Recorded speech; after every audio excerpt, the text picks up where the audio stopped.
இன்றைக்கி வந்து குடிக்கிற தண்ணி பாட்டில் ஆரம்பித்து சாப்பிடக்கூடிய எல்லா உணவுகளும் கலப்படம். எல்லாமே நோயை, ஆரோக்கியத்தை தருவதற்கு பதிலாக, உடலுக்கு ஆற்றலை தருவதற்கு பதிலாக எல்லாமே நோயை கொடுத்துக்கிட்டு இருக்கு. இது எல்லாருக்குமே தெரியும், வேறு வழியில் எல்லாருமே சாப்பிட்றோம்.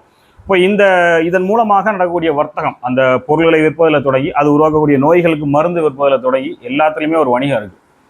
ஆடம்பரமான வாழ்க்கையை வாழ்கிறோம். இந்த எரிபொருள் இன்றைக்கி வந்து ஹார்மோஸ் நீரிணை மூடப்பட்டதுனால ஏற்பட்டிருக்கக்கூடிய நெருக்கடி அடிப்படை தேவைகள் அது பாதிக்கலை. ஆனால் என்ன பிரச்சனை வருது அப்படின்னா, இந்த ஆடம்பர தேவைகளுக்கான ஊர் சுற்றுறது, ஜாலி பண்ணுறது, இந்த எல்லாத்தையுமே அது தடுக்குது. இதெல்லாம் இதுக்கு பின்னால் இருக்கக்கூடிய வர்த்தகம். இது கூட மக்கள் ஏற்றுக்குவாங்கன்னா, இதுக்கு பின்னால் கூடிய வர்த்தகம், அதில் கூடிய லாபத்தை வந்து தடுக்கிறது அப்படிங்கிறத இந்த சர்வதேச சமூகம் ஏற்றுக்கவே இல்லை. அந்த பண முதலாளிகள், பெருமுதலாளிகள் ஏற்றுக்கவே இல்லை.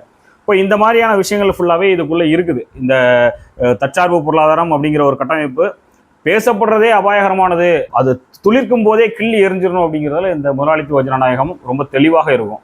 ஆனால் இன்னைக்கு சீமான் இது எல்லாத்தையும் தாண்டி இன்னைக்கு சீமான் வந்து இந்த முதலாளித்துவ ஜனநாயக கட்டமைப்புக்கு எதிராக, கொள்கைகளுக்கு எதிராக ஒரு கொள்கை முன்மொழிவை வந்து அவர் வைக்கிறார். ஒரு முன்மாதிரியான ஒரு விஷயத்தை வந்து அவர் பேசுகிறார்.